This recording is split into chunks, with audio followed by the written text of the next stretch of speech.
this is fun. We've got a tremendous turnout. I can't believe how many people are showing up for this. We're getting messages. I got people shouting out that I haven't heard from for a while. Monica and Lana that are saying hi to us in the Q&A. We've got people from throughout the country tuned in. So I'm excited to have this. Do you want me to introduce you both and get this thing going? Yes, sir. Yes, sir. Good. All right. Well, let's do it. Well, we are honored. My name is Jason Johnson. I am with the Why Try organization, and I'm thrilled to be able to kind of moderate this discussion. And by moderate, what I'm going to do is just get Darrell and Christian going, and then I'm going to get out of the way and let them talk, because they both bring some tremendous experience to a really important discussion that we're excited to be able to have today. So let me formally introduce Darrell and Christian, and then I'll turn the time over to you. And we want to have just kind of a nice chat dialogue about some important topics right now in these kind of unprecedented times. So to introduce who we have, and we are honored to have them, especially Darrell. Darrell Scott is the founder of Rachel's Challenge. And in response to a school shooting that tragically claimed the life of his daughter, Darrell started Rachel's Challenge. He's now on a mission to end school violence, bullying, and suicide by sparking a chain reaction of hope. Darrell, did I miss anything? You want to add anything? Nope, that sounds good. Perfect. So Darrell's joining with Christian Moore, LCSW. He's the author of The Resilience Breakthrough and founder of the Why Try program. Christian Moore is an internationally renowned speaker, licensed clinical social worker, and advocate for youth. He's traveled the country on behalf of his mission, and he is the founder of the Why Try program. And we're thrilled to have them both. So without further ado, what I'd like to do is turn the time over to you. Are we targeting about an hour, 15 minutes? Yeah, about an hour and 10 maybe. Hey, Yeah, we're going to target about an hour, 15 minutes, and I'm just going to let you. I got plenty of time right now. All right, go to it. All right. Hey, thanks, Jason. I appreciate you introducing us. I should introduce Jason for just a second. Jason's a great school psychologist. That a lot of the great things we do in Why Try are because of him. So I like to say I'm the hot air. He's where the rubber hits the road. So that's the great Jason Johnson. So it's an honor to be introduced by you. Darrell, how are you doing, my friend? I got to get you pop up on the screen here. I'm doing great. Oh, there you are. There. I can see you now. All right. Well, I'll tell you, man, to be able to have this conversation with a brother right now means so much. Someone who's been a close friend and literally been like family to me since I've met you. Right now, I know I'm experiencing some loneliness and some downtime, so it's nice to be with a real friend. Well, great. I'd rather be on the golf course with you, but this would be a second choice. Yeah, and those, Darrell's a far better golfer than me. That is for sure. Don't let his age fool you. He's a great athlete. So Darrell, tell me, I know right now you've been going through a lot of different things. I hope you're okay with me sharing it. You've been through a heart surgery. You've been dealing with, COVID-19, lots of different things, even in the last few weeks. So how are you coping with all this? Well, I'm doing good. I have a little bit of vertigo from time to time from medication, but had open heart surgery and a quadruple bypass on March 10th. But my wife and I have been tucked in here. Sandy is a co-founder with me of Rachel's Challenge, and she feeds me well, and she's a great caretaker. So we have watched 184 episodes of Andy Griffith's show and played every game in our basement. Oh, wow. Well, I'm a huge fan of the Andy Griffith show myself. So that's one of the greatest shows ever. That's awesome. It's great to be with you, Christian. You've been a good friend for 20 years. And I remember the first time that you and I met, we were speaking together at Rockwall, Texas at a conference. Yeah. And Erin Grewell, who was the lady who Freedom Riders, the movie Freedom Riders is all about. Erin's a dear friend of mine. And so it was you and Erin and I. And I'll never forget it because I was sitting at a table with my videographer, Brian Beruggi, and you walked over and said, "You're Darrell Scott." And I said, "Yes, I am." You said, "Well, I'm one of the speakers." So you pulled up a chair and we became instant friends for 20 years. Wow, I know it's had a huge impact on my life.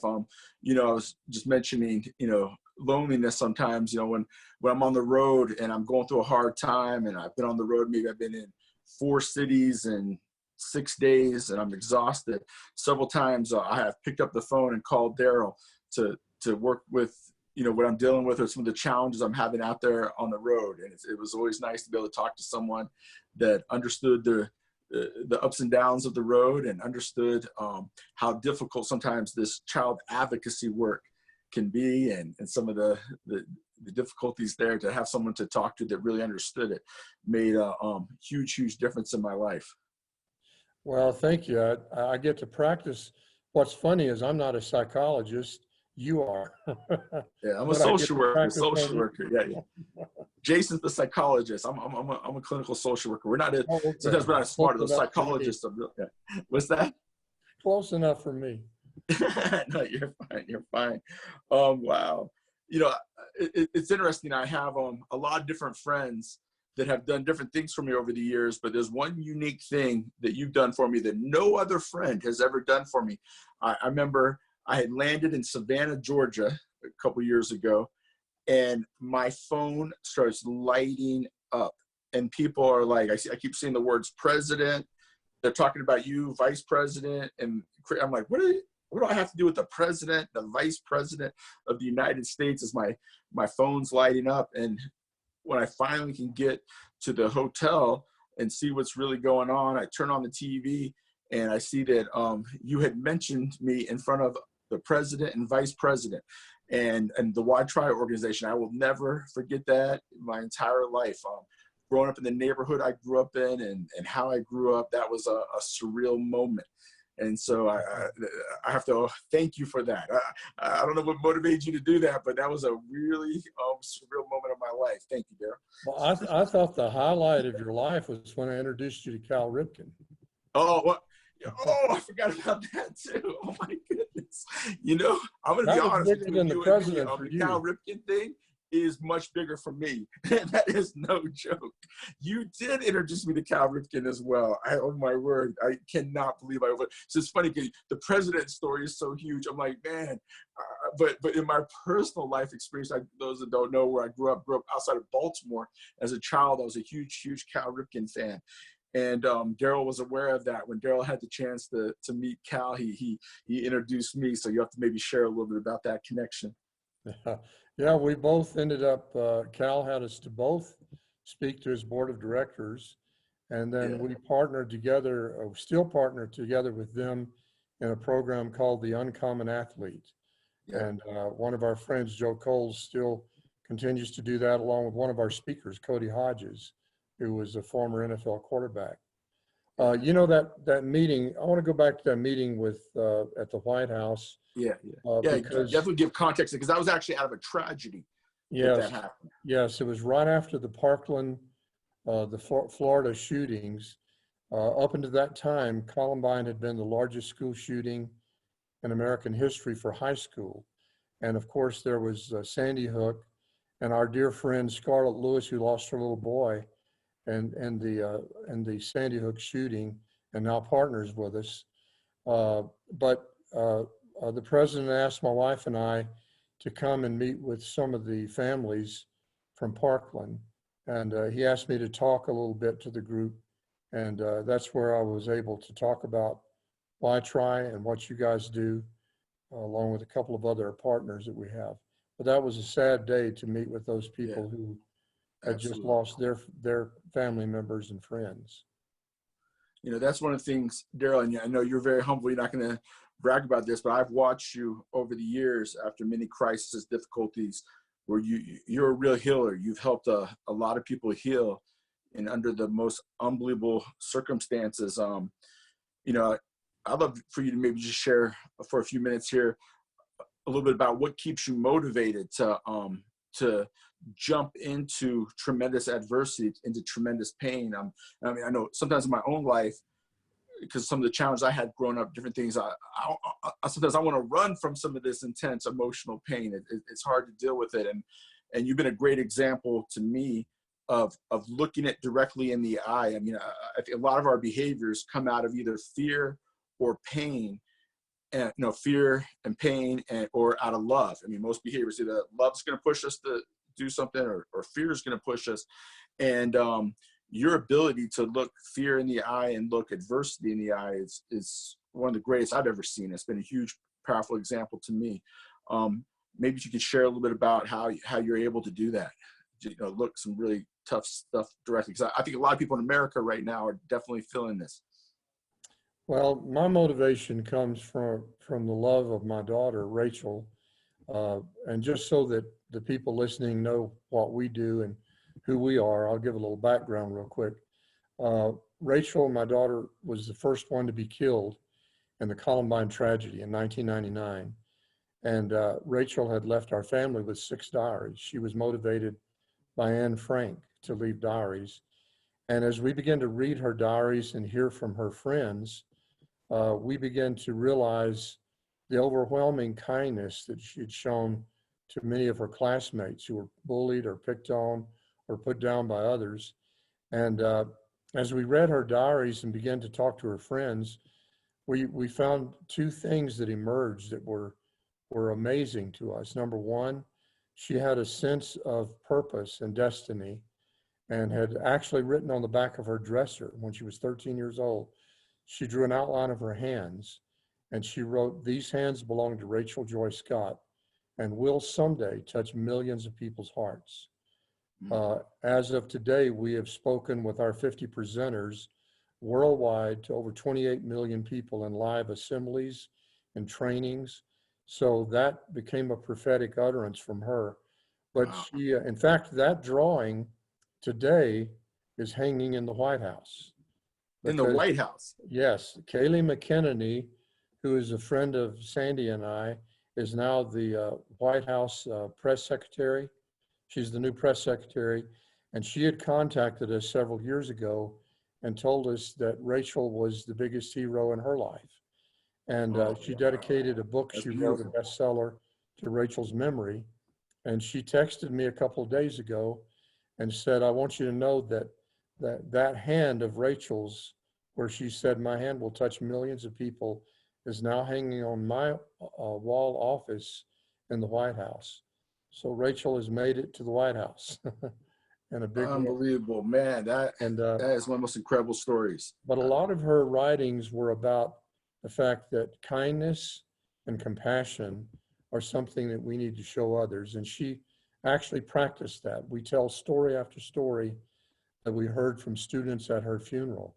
One of them was a young boy named Adam, who was being brutally teased in the hallway by 2 other boys. And Rachel ran down the hall, got between those 2 boys and Adam, doubled up her fist, and said, "If you touch him again, you're going to have to fight me."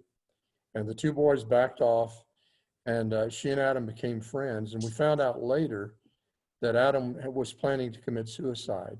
And he told us, he said, "Because Rachel stood up for me and got her friends to be my friends, I changed my mind about taking my life." So when we do assemblies in schools, we share a number of those true stories. And as a result of that, we receive emails, phone calls, letters by the thousands. We see 150 suicides prevented every single year. And we hear from students that were planning to commit suicide, or to students that were bullying others that say, "I've changed my mind." So we see a lot of good things happen. My motivation comes not because I'm so tough, but because of a love for my daughter, and now a love to see other children changed and touched. Yeah. I've had the incredible opportunity to, I guess I call myself a little bit of a soldier in Rachel's, journey, to be able to stand up for her values and, the compassion, the kindness, the end bullying, and to, I've been in situations where I've been able to kind of be her voice a little bit and speak up to people about these issues. And a life-changing experience for me is that a couple years ago, you took me by her gravesite there, and there in Littleton, and we had an incredible conversation together there. And you turned to me and said, you know, Christian, to be able, you know, those hands that you were talking about a few minutes ago, that they might not be physically here, but we got to carry out what those hands are doing. And it's been one of the honors of my life to be a part of, I guess I feel adopted to Rachel's Challenge a little bit in your organization. You guys have adopted me a little bit, and to be a part of that and to speak out about these issues has been a tremendous, tremendous blessing in my life and my family's life. So I appreciate your support there so much, Darrell. But I think that's one of the things to increase our resilience, and why I try to call that relational resilience, where you go through the motions, you don't give up because another person needs you and you need them. And it can even be someone who's passed away. And I shared the other day a story where my oldest brother, Billy, was killed in a car crash. He was a police officer and spent a life doing service to other people. And so I try to honor Billy by, you know, pushing through and not giving up. And I think, you know, right now I'm thinking of during this COVID crisis, you know, as I've been reading back on what our ancestors and what people have gone through with other, you know, major crises, you know, from the Great Depression to other pandemics. I'm trying to realize, hey, we're all part of this human family. Many of them overcame it and dealt with it. If they can do that, then we can do it too. And just trying to learn from our people in the past, our family members, our ancestors, with what they overcame. Yeah. What's your dog's name? Oh, Bandit. You see him running around the room here? Bandit. Here, Bandit. Hey, Bandit. Come here, Bandit. Here, Bandit. You want to say hi to America? He's This has been cuter my than therapy you. dog. What's that? He's cuter than you. Yeah, much better looking than me. It's My interesting. dog I is actually too. had him in a webinar the other day with me, and our numbers actually went up. But I'll tell you, you know, traveling the last couple of years, you know, I see people on airplanes with their comfort dogs and stuff, you know, and therapeutic animals. And I'll tell you, being home and being in a little bit of isolation right now, having Bandit has been really good for me emotionally. I know earlier before this, we were talking about your dog as well. What's the name of your dog? Yeah, I got to tell you the story about our dog. Sandy and I got a little Maltipoo, and it was so cute. We couldn't figure out a name for it. So I just said, let's call it Cutie Pie. Okay. And so Cutie Pie Scott is our little dog. And sometimes she runs away from the house, and I'll chase her down the road. And we live in an elderly neighborhood, and some little old ladies are sitting out on their porch. I wish I hadn't named her Cutie Pie, because I'm screaming, Cutie Pie. And these little ladies were either inviting me in or giving me the finger. That's awesome. That's We're way off topic here, though. You know, one of the things I know we're going to talk about is right now kids are not feeling connected to each other. Yeah. Because they're isolated at home. And my heart goes out to parents and to children, because all of us, we need human contact. And that disconnectedness is something that we're going to see some trauma from, some emotional, social trauma from in the future. And there's been a big emphasis recently on social emotional learning. Yeah. And that's one of the things that your organization at Why Try and we at Rachel's Challenge do the best. We offer some of the best social emotional learning training that's out there. And that's going to be so much more needed after this coronavirus settles down and kids are back in school. Yeah, absolutely. I was just seeing some statistics yesterday. They were showing, you know, kids are spending somewhere between, 2 and 4 hours a day working on their academics. I know in my house right now, I have a 16-year-old and a 13-year-old, and, in 2 or 3 hours, they'll have all their work done. And, for years, I've been told, there's not enough time for social and emotional education. We can't get social and emotional skills to kids where we're going to fit it in.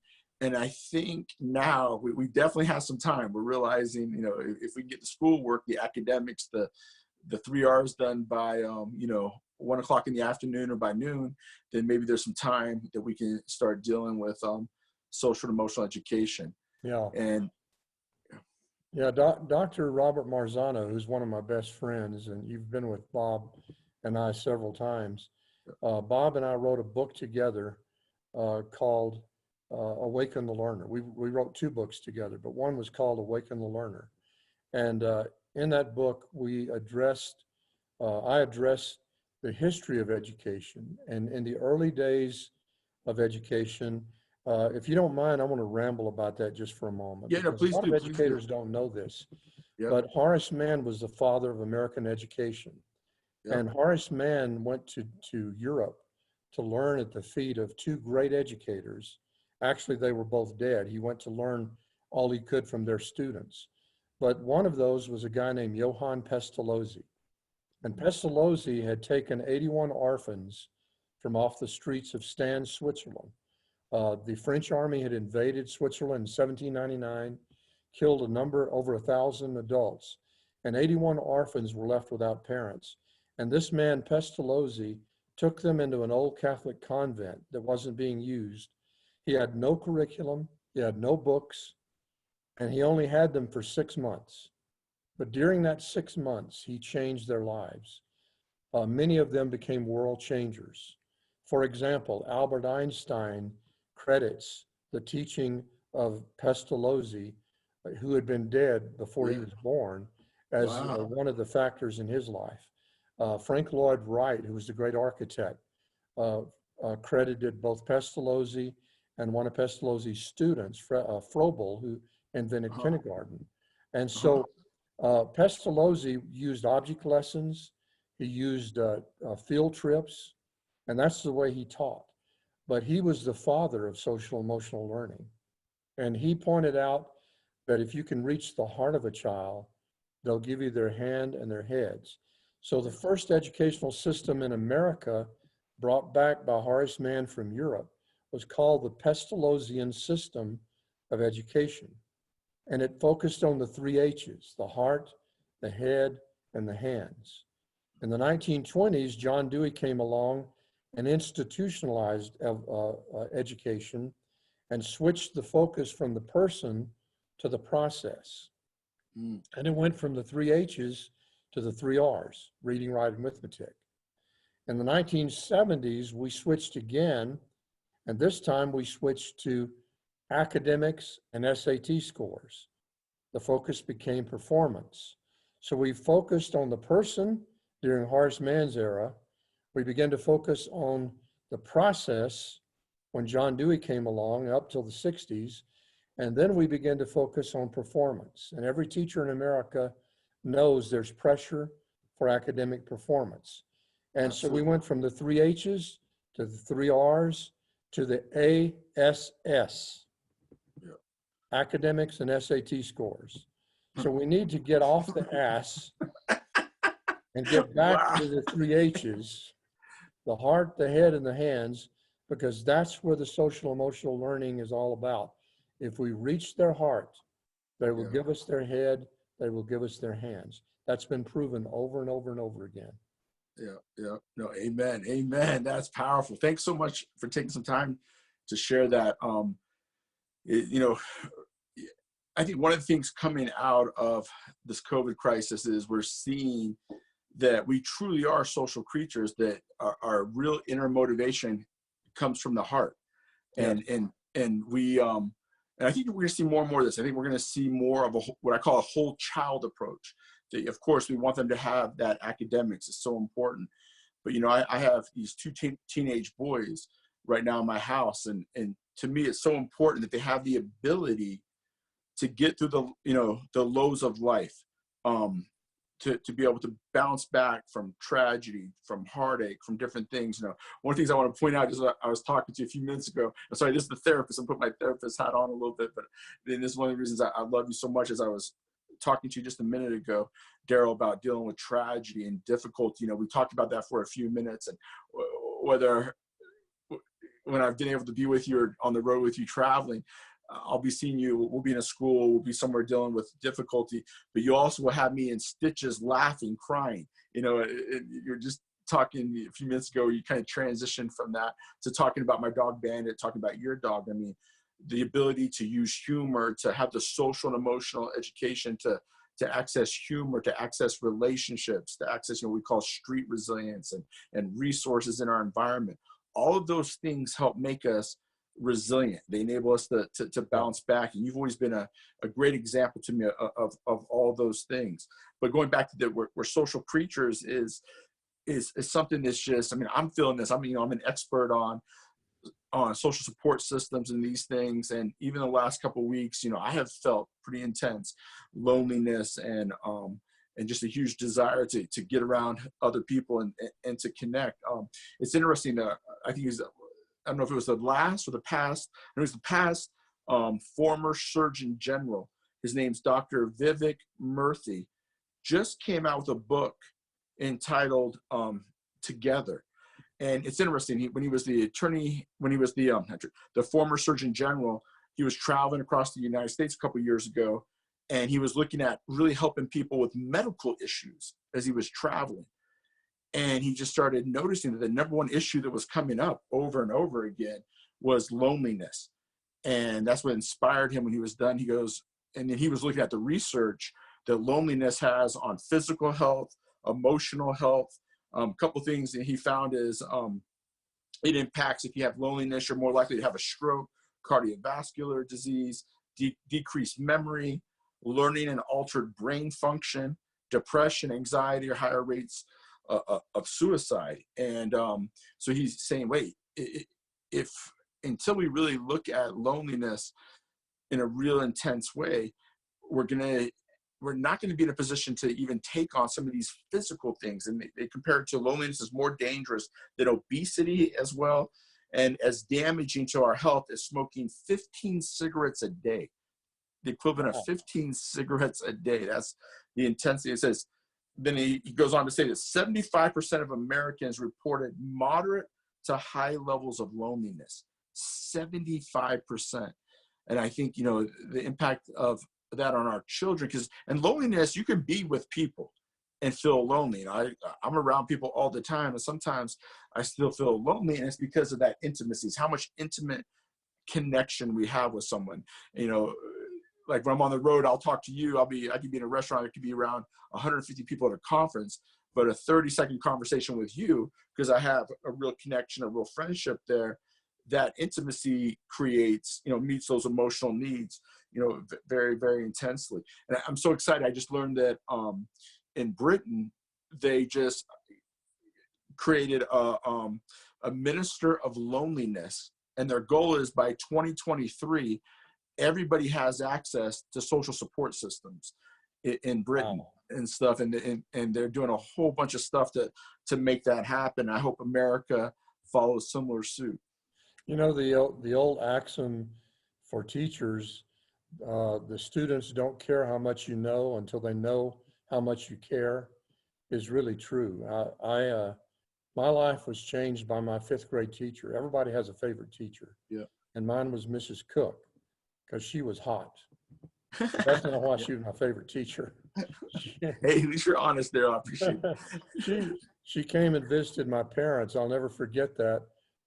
Then I found out later she visited everybody's parents. I was in love with her. Oh, wow. I'm glad I didn't marry her because I love my wife, Sandy. But anyway, she took the time to come and visit my parents, and she also took time with each student. She would pull each one of us aside, and we all knew that she cared.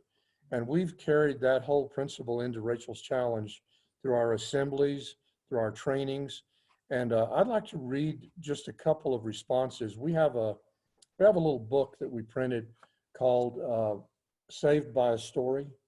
Yeah, it's powerful. And it's nothing but emails from students. We get about 150 of these a year who are planning to commit suicide or who were being bullied, and whose life was changed by hearing Rachel's story and going through some of our social emotional learning training. By the way, I'm seeing some people ask about the title of the book that I mentioned. It's called Awaken the Learner by myself and Dr. Robert Marzano. Awaken the Learner is the name of the book. But this, let me just read a couple of these if you don't mind. This young man said, Rachel's impact on me was that I decided not to pull the trigger. The day you came to my school, I was planning on committing suicide. The speaker told us to close our eyes and think about everyone we care about the most. I was in foster care, but I have one aunt that cares about me. And she came to my mind that day. And because of that, I refused to pull the trigger. Wow. That just shows you the power of connection with just one person. Here's another one. The day you came to my school, only a few hours before the presentation, I was planning to commit suicide that evening. I felt invisible to my classmates and family. I thought there was no reason to live, but now everything has changed. What's amazing about these stories is that a total stranger came to their school and stood on a stage for 1 hour. Now, that's not even a true connection. Yep. But just that much connection can Yep. change the life of a student so much that they refuse to kill another person or take their own life. We have seen 8 school shootings prevented because of our programming. And the last one I'll read is this one. It came from a young man in Africa who had moved from Africa to the state of Michigan. He said, I come from Africa, Botswana. People always make fun of my accent and words that I don't pronounce right. They even make fun of my name. I don't really have any friends. People I talk to always talk behind my back. But today, you saved my life. Sorry about that. Hey, Bandit. Sorry shut about up. that, Ben. It's good. We'll shut the door. Yeah, we'll shut that door. Sorry about that. You shut that door. Sorry. That's a welcome addition. But anyway, it's those kind of stories that motivate me and keep me going. And we hear them every week. Yeah. They're heartbreaking. Some stories are heartbreaking, but on the back end, when you're able to provide that hope for those kids, that's why we do what we do. That's why we go out there and do this. That sums up so much.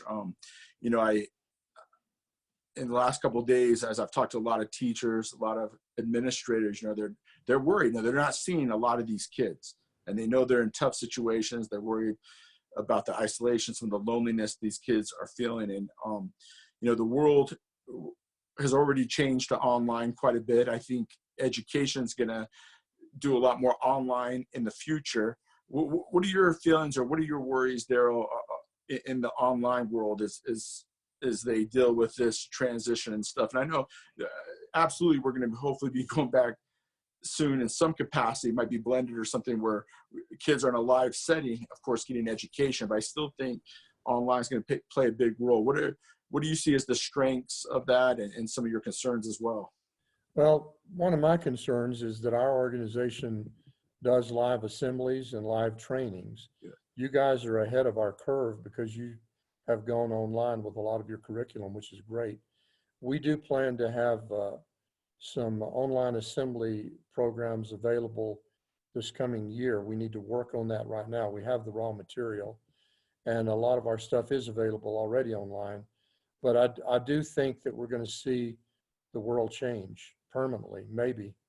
And the direction was already going toward digital delivery before the coronavirus hit. So it's just put a fire under us as an organization to make what we do available more digitally. There's nothing that can replace someone in live settings. You and I both know that. We speak at conferences all the time, and there's nothing like that personal touch. But I do think that a lot can be conveyed digitally and through online delivery. So I think we're going to be forced to move in that direction. No, absolutely. Absolutely. I've been so impressed seeing what teachers and administrators are doing to help kids online, to help kids get connected online. You see teachers doing unbelievable things, you know, where they're filling up their cars with computers and iPads and stuff, and they're going and they're tracking down kids, they're finding kids, giving them access to technology and checking in with them. But I know several states, I won't say what states, but the last couple of days, several states have told me they've lost many, many kids online. The kids were online for a little bit, but they didn't come back. And we're seeing different statistics, you know, certain behaviors online are creating environments where students want to engage, students want to stay online. And I just want to take maybe 3 or 4 minutes here and just share a couple strategies that educators are sharing with me about keeping kids engaged online. I think that's going to be a really, really important thing. And a couple of them really hit me hard. I just want to, I know there's many teachers, educators listening, so I definitely want to share a couple of these. And at YTry, we're going to have more and more of these. If you go to ytry.org, we'll keep updating and have different ones of these constantly as we get feedback from educators across the country. We want to get this information out, what we see working, and we're developing some stuff in-house trying to create online connection. But here's just a couple I want to share real quick that I've gotten over the last couple of days that have been really powerful. And I had one that was my own son's teacher. Recently, they were starting a lesson plan, and she told everybody, you have to come onto this. It's live. Everybody has to, do this in Zoom. But I want everybody to have a really important, this academic lesson. So all the kids came on, and then what the teacher did is she just said, hey, look, we're going to turn this into a connection meeting, basically. I want you guys to talk to each other. She asked some questions, and then the kids spent the entire hour connecting with each other. And I made a huge difference to my son. My son was talking to other kids. That really helped them. And so, she could have spent that whole hour teaching the most beautiful lesson on academics, but where those kids were emotionally, they needed that connection with each other so much. They're just so hungry for it. And I can promise you, I think the rest of that day, every child probably did better academically after that experience of just being able to come together. And so I thought that was a great thing that teacher did, something very, very simple. Another thing that we're seeing teachers do is something really simple, is just trying to create community online. And what they'll do is they'll have 2 or 3 students team up and kind of study together. And this is what I love. What the teacher's doing is she'll have the students, one of the students, say there's 3 of them, one of the students will be in charge of taking the content and making it visual. I remember when I was in college, I took the entire diagnostic manual of mental health disorders and made it visual. I'd hand draw everything out. And so when I was in the testing center, I could recall all the different, mental health disorders by these funny visual pictures I drew. And so, one student will make the notes visual. The other student will make the notes kind of funny. They'll have a funny song, or they'll do a creative rhyme. They'll write poetry. I know you're brilliant at this stuff, Darrell. And Darrell sends me poems all the time and things that bring a lot of enjoyment into my life. But they'll create some creative content. And again, Darrell, I know you know the power of creative content. I don't know if you want to say anything about that. One of the things I want to do is a commercial. Yeah. That includes you. Okay. We were planning. I have 5 very dear close friends that are just great. You're one of them, that are great educators. And we were planning on having a training this summer, social emotional learning. So every teacher out there, pay attention right now, because we canceled our summer training, but we're going to do this in the summer of 2021. Okay. And the 6 of us that are going to be training for 3 days in Littleton, Colorado, at our offices at Rachel's Challenge. It will be myself, you, Christian Moore from YTry, Dr. Robert Marzano from Marzano Research, Scarlett Lewis, who lost her son at Sandy Hook. Oh, wow. And is the head of Choose Love organization. Incredible organization. Yeah. Aaron Gruwell, the movie Freedom Riders is about Aaron. That's one of my heroes. Swank played her role in the movie. And Aaron is a great teacher's teacher. And Dr. Jim Fay from Love and Logic. He's the founder of Love and Logic. Jim is a very dear friend of my wife and I. We go fishing together with him, and occasionally Dr. Marzano and I meet with him for lunch. But the 6 of us are going to be doing an intensive 3-day hands-on applications on social emotional learning. The people who come, we're going to take them on a little trip over to Rachel's grave, maybe a trip over to Columbine. Wow. And it's going to be a close-knit group, and we're also going to make it available on digital delivery. Right. But those that are there will get close proximity to all 6 teachers and spend time. So the information, I'm sure you'll have it on your website, but we'll have it on rachelschallenge.org, RACHELS challenge.org. Keep on the lookout for that because it's going to be limited seating, and then we'll beam it out to the rest of the country. Man, I can't wait. I know I'm looking forward to it. It'll be awesome. It's going to be fun. Yeah. Did you say you had a date? You don't have a date for it yet. We don't have a date. We'll set a date very soon. Okay. So just be on the lookout for it on our website. All right. Thank you, Joe. We will definitely do that. And it's so neat. I think the timing of that's going to be so important. I see several people are asking me to highlight a couple of those online things. So I'm just going to do that real quick. I'll just go back and highlight a couple of those. And I want to ask you another couple questions, and then we'll wind this up. So so in creating an online community with students, again, you have 2 or 3 students in a study group, and you're basically dividing the content up where they're using all the different learning styles. Like, again, one kid makes visual notes, another kid does a song or a rhyme, and another student does maybe a funny dance while yelling the content. I remember I used to run around my house when I was trying to memorize all the mental health disorders, and I would sing out loud from opera, and then I would do a rap song. And my wife thought I was nuts because in Utah, there'd be snow on the ground. I would even be my bare feet because I'm using all my senses to learn the content. Now, today, if that was on video and I sent that to all the other students, it would be highly entertaining. They could catch the content. But basically, creating like a music video, using humor, doing a rhyme, doing visual notes. So these 3 students divided up, then they share, and it can almost be in like TikTok type of creativity, really short 1 to 2 minute things, almost like you would do with TikTok. And these kids are sharing these notes back and forth. The other thing that's really cool is the teacher can keep this. The teacher I was talking to about this, she said they can keep the content for the next semester. Does that make sense? So when they have a new group of kids that are online, they have, tons of these study skills that they can share with the other students in the next class. I thought that was really cool. Another one is they can give students extra credit if they can apply it to their lives today, whatever the content is.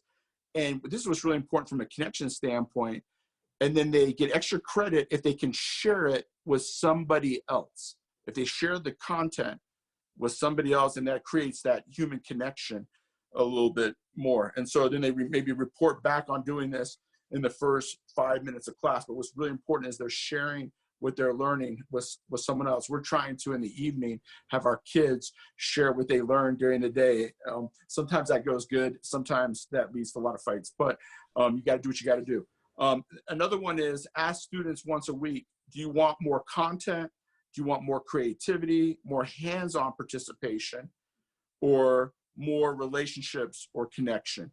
And so that way the students are kind of giving feedback. Hey, I'm just doing academics. I'm feeling a little bit isolated. So it gives them feedback there themselves. Another one is have the students who understand the coursework the best become the advocates and online support to other students that aren't understanding the content.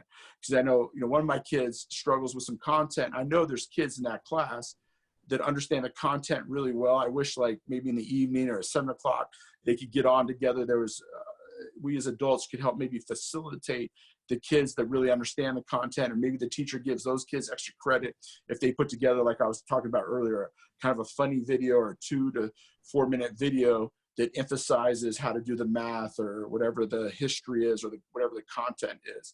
So those are just a couple. We'll have some more coming down the pipe, but those are just a few that teachers recently shared with me. I want to share one other one here. It says, have the students co-create media content on a subject, and that ties a little bit to what I was just saying. Here's the other one is create 20 minutes a day where students can share with you in a live setting what they're working on, success, failures, and feedback. So maybe the teacher can be 30 minutes out of the day, will literally work directly with a student where the student can share their content. There's something really powerful in human connection when people can talk directly together about problem solving something.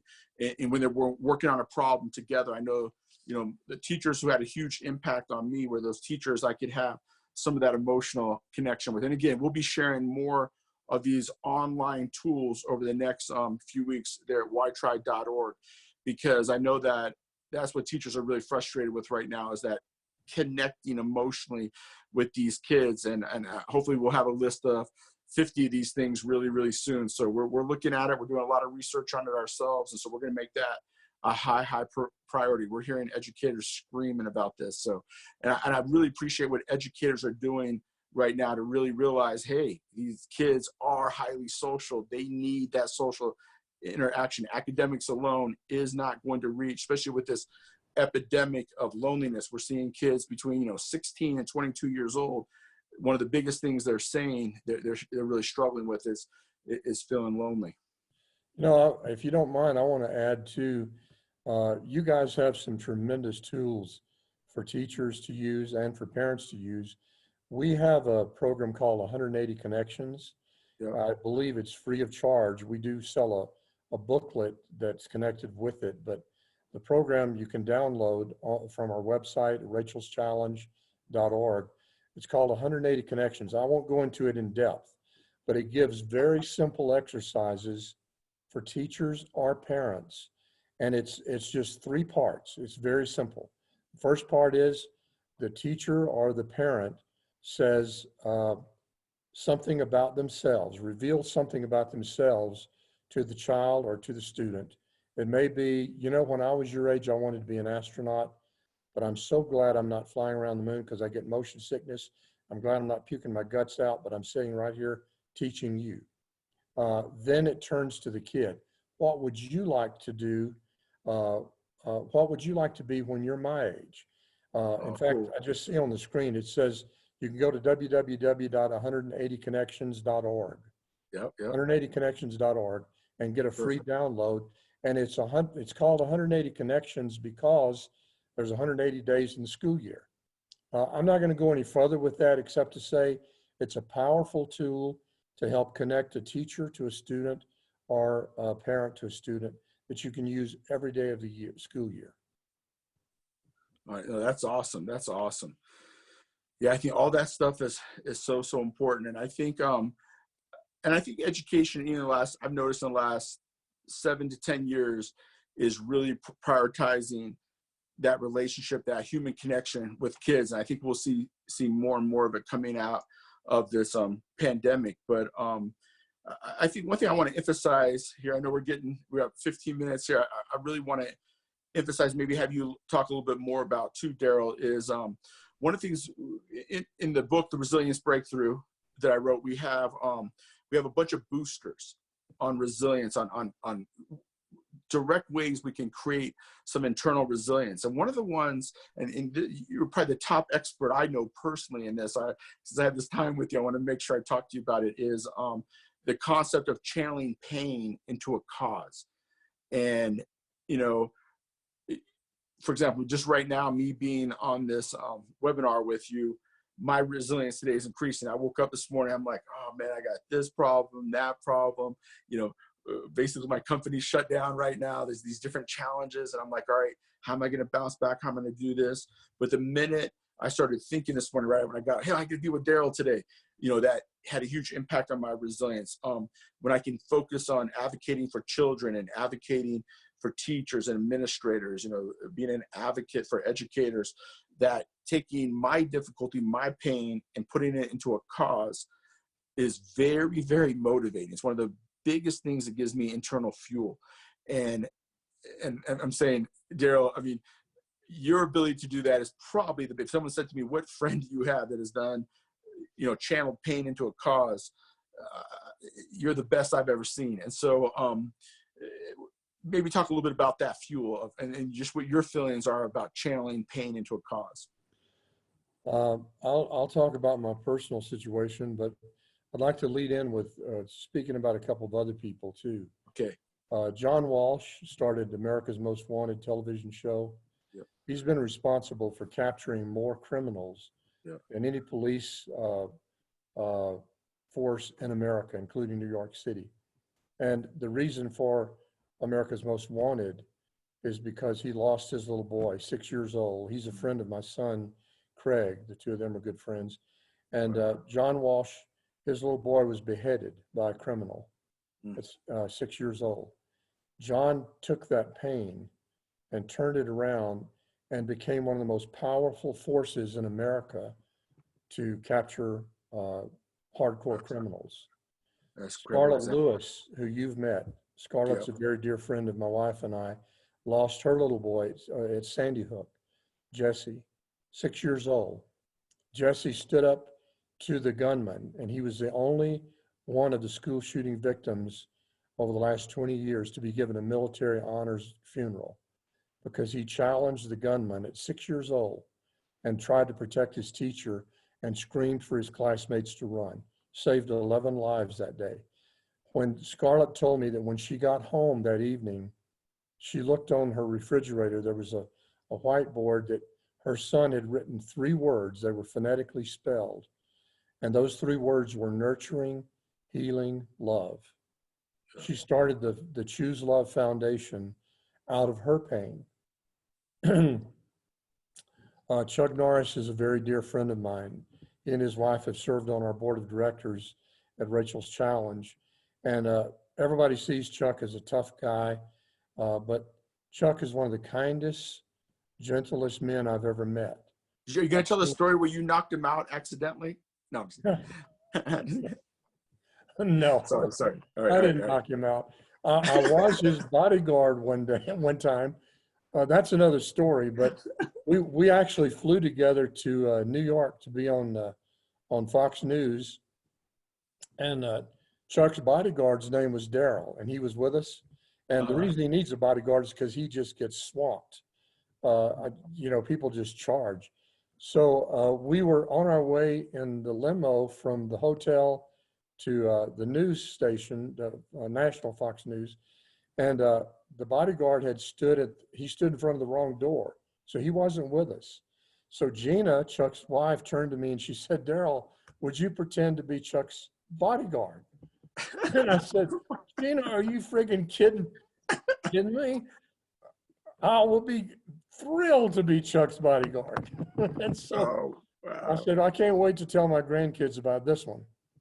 So for one day, I was his official bodyguard. And I realized pretty quickly why he needed one, because when we stepped out of the limo, I mean, a huge crowd of people.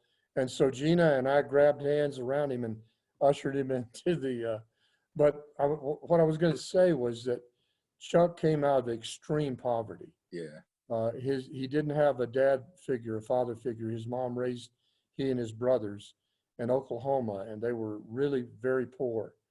And the only thing he could do, he joined the Army, and he began to train with martial arts.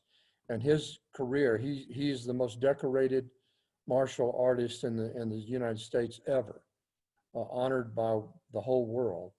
And he's a master. Is because he was motivated out of his pain. Yeah. And for me personally, everything that we do at Rachel's Challenge, I remind our staff from time to time, never forget that it was a little 17-year-old girl who was brutally gunned down at Columbine High School. That's the reason we're doing all of this. It was her diary, her writings, her life, her kindness, her compassion, her influence. And so that pain has been channeled into something that brings a tremendous amount of joy. People say to me, "I don't see how you can do this." And my answer is always, I don't see how I can not do this. Absolutely. It's powerful. All those examples you shared, your own example, and all the other people you just mentioned there, they all looked fear in the eye. Yes. They used fear. They looked fear in the eye, but they crushed the fear with love. The only thing, I've known I'm in my 50th year, and the superpower we all truly have, especially fighting through loneliness, people who are dealing with isolation, people who are dealing with tremendous pain, is we can all provide that friendship, that connection, that human connection, that love is the only thing I know that's going to take on fear. We live in this world where, again, every behavior, as I've started studying, love and fear quite a bit, as I'm watching someone, I'll say to myself, hey, they're really making this decision out of fear. They're scared to death. It's usually some type of rejection, some type of fear they're using to hurt another human being. and love. And you've taught me that, Darrell, more than anybody, is the only thing that's going to really do that, is going to combat this. And a lot of my conversation with you is love. I mean, you've been teaching me that, and you've mentored me for many years. You're like, I'll get frustrated. I'll be like, Darrell, I got to work on this problem. And you'll turn to me, and you've done it many times. You're like, Christian, love is really the only solution here. And I'm a slow learner. I'm starting to really get that, Darrell. And I wish we could talk about one of your mentors that taught you that. And I know you passed that on to me. And there's a type of love called agape. And there's some beautiful ways to really, I thought I understood love until you really explained to me what true unconditional love is, and how you've been unconditional in your forgiveness and all the things you've done is one of the greatest inspirations in my life personally. But what all those people did is, there was fear often that triggered those things, but they combated the fear with love. And I know you're far more of an expert on that than me. Maybe you can talk about what love means to you. Well, you mentioned the person that you mentioned. His name is Bob Mumford, and Bob has been a mentor in my life since I was about 19 or 20 years old. Bob's still alive. He's almost 90 years old. And he had these one-liners. I just loved his one-liners, but his whole message, his whole life message was dealing with unconditional love to other people. But another one of his quotes that I want to mention, I'll never forget, one day we were talking and he said, Darrell, the only thing worse than failure, if you want to find out what the only thing worse than failure is, he said, the only thing worse than failure is succeeding at things that don't matter. Wow. I don't want to succeed at things that don't matter. Wow. And Christian, you're succeeding at things that matter. And we're succeeding at Rachel's Challenge with things that matter. Every teacher listening to us right now, you just don't have a job. You have a calling, and that calling matters. If you can touch the heart of one child, that one child can touch the heart of the world. Mrs. Cook died long before Rachel did, my 5th grade teacher. She never knew that little boy she pulled aside in the 5th grade and poured her love into would someday be speaking to over 5 million people in live settings, and head up a team that would be speaking to over 30 million people in live settings. And so never underestimate the power of showing your love to one individual, to one person. Yeah. Gary, that's where the healing takes place. And again, we all have that superpower. And I think we're all gonna come out of this pandemic, man, where we gotta prioritize that we're social, that we need human interaction. And again, if anybody doesn't think we need massive increase in human interaction in this great country, I mean, just Google loneliness. I've spent the last 2 days Googling it. And I apologize if I keep bringing it up. When I looked at those statistics, they literally, I consider myself an expert at all this social stuff, social connection and human behavior.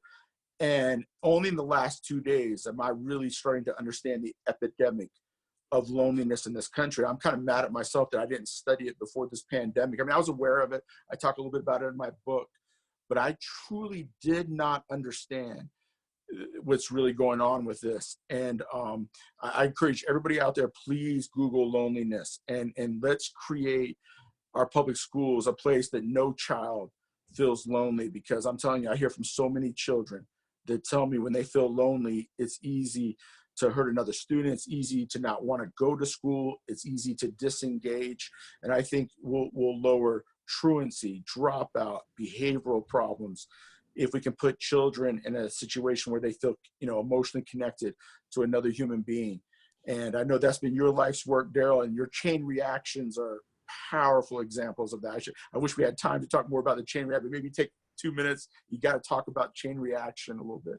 Well, just to take off on something you're talking about, loneliness.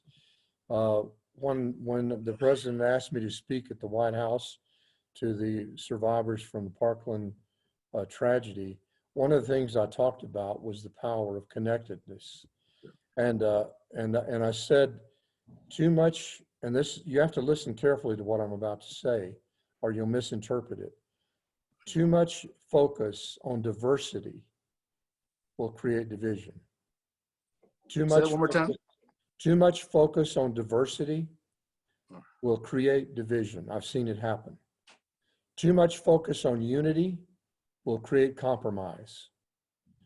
You can never focus too much on connectedness, on relatedness. If we focus on being connected, we can celebrate our diversity, and we should. And we can work toward our unity, and we should.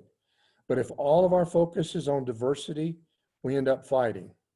If all of our focus is on unity, we end up compromising. If all of our focus is on how we relate, then we can appreciate our diversity and work toward our unity. You know, we got it. Meeting millions of people, I've learned we are far more similar than we are different. That's right. We're living in such a polarized world right now. The Attorney General I was just talking about, Dr. Vivek Murthy, the former Surgeon General, was emphasizing that this polarization has really, really caused some of this loneliness, and we have to come together, and we have to really, really find each other's strengths and focus on what's right with each other, not what's different and what's wrong with each other. We really got to come together there. So I appreciate what you're saying there. Another thing I want to emphasize is we're trying to do a lot of work. You know, you hear a lot of my advocacy focused on children, but I also want to talk a little bit about parents as we wind this up here a little bit. We have, if you go to whytry.org, we have a free parenting guide for parents. I think it's been downloaded now over 10,000 times or something. It's been unbelievable, the response we've gotten from this. And many families have told me that during this epidemic, it's bringing them together. It's basically how to create resilience in the entire family for the parents and for the children. And it's absolutely free. So you just go to whytry.org, and it's there on the homepage still, I understand. It's on the homepage right there, and you can access it. The other thing we're doing, and to really spread what we were just talking about, Darrell, this ability to channel pain into a cause and to access this resilience, me and one of my good friends, and I say he's like a brother to me as well, Dave Biesinger, and myself, I've created a podcast called the Resilience Breakthrough Podcast, and you can get that on our website as well. And we just did a podcast with Miranda Beard, who was the past National School Board president, and a gentleman by the name of Richard Carey Thompson, who was a principal in Flint, Michigan. And so please go to you can find that on Anchor, on Apple Podcasts, on our own website. Go to whytry.org and access the Resilience Breakthrough Podcast. And I think you'll really, really enjoy it. We're going to get Darrell on there really soon. And so we're excited to have Darrell on there to talk more about all these things. But Darrell, you're one of the most brilliant human beings I've ever engaged with, talked with, and thanks for giving me an opportunity to be a part of your family. That's meant so much to me to be treated as family and to feel that love from you. And I know, those that know my story know I have an anxiety disorder, and my anxiety is much lower because of you. And I know anytime I can pick up the phone, and the fact I can pick up the phone anytime and talk to you, to call you. I know we were going through this pandemic and we're trying to deal with this, work through it. Darrell's checked in with me 3 or 4 times, worried about my company. So I get emotional here talking about it. Worried about my organization as much as his own organization. And so, a lot of people would say, as people have learned that you and me are like brothers, are like, well, you two are competitors. How could you all be so close? And in a way, we are out there in the quote, whatever, how important ever the business world is. But to have you as a friend and to transcend those type of things. And, we live in a world that's so obsessed with competition. We have to be able to prioritize human connection over success, status, and privilege. Sometimes most people's self-worth is tied up into, how much money they have, fame, status, and power. And what we've got to do is put relationships above those things. Yeah. And you're someone that's always done that for me, Darrell. And I can never thank you enough for being willing to do that and to care about me, my family, my organization as much as you do your own has been one of the greatest examples. And I'm so excited to do this thing with Dr. Marzano and Aaron Garrell and these other people, because you could bring all of these people together. And I want to thank you for making that happen. Well, Christian, it's mutual admiration society. All right. I love you, man, and really appreciate what Y-Tri does. I don't feel any competition. The world is so big. There's so many people that need what you do and what we do. And I'm just thrilled that we're partnering together like we do. And we're going to continue to partner more coming out of this. And if you have any closing thoughts, I want to end with you. So anything you want to say to summarize, and we'll go from there. Well, I'm really honored to be on with all of you today. Thank you for tuning in. This is a crisis time. Our country may never be the same again, but let's get back to the basics. Let's get back to the simple things, the common sense things that actually work. To love one another, to be connected. Teachers continue to focus on social emotional learning, and you will see great students, because we don't want just great academics. We want great people to evolve out of our educational systems. And that's why we do what we do, and it's why Christian does what he does. It's great to be with all of you today. Thank you. Yep. Thank everybody out there. You guys are our heroes. Thanks for all you do for students and for families. Keep fighting the fight, everybody. Hey, thank you so much. Big virtual round of applause for Darrell and Christian. This was awesome. Thanks so much. I'm going to put up a slide, share a slide with contact information if people want to get a hold of either of you, as well as some of the resources that were mentioned. And then a few of you have asked, just to let everybody know, we've recorded this and we're going to upload this to with a YouTube link. It'll be available on our Y-Tri website as well as on our Facebook page. And then Darrell, we'll get you a link to the video as well that you can share through your resources as well. So for those that have asked if this is going to be available to share or review, yes, absolutely. Like within the next 24 hours, we'll have it uploaded to YouTube.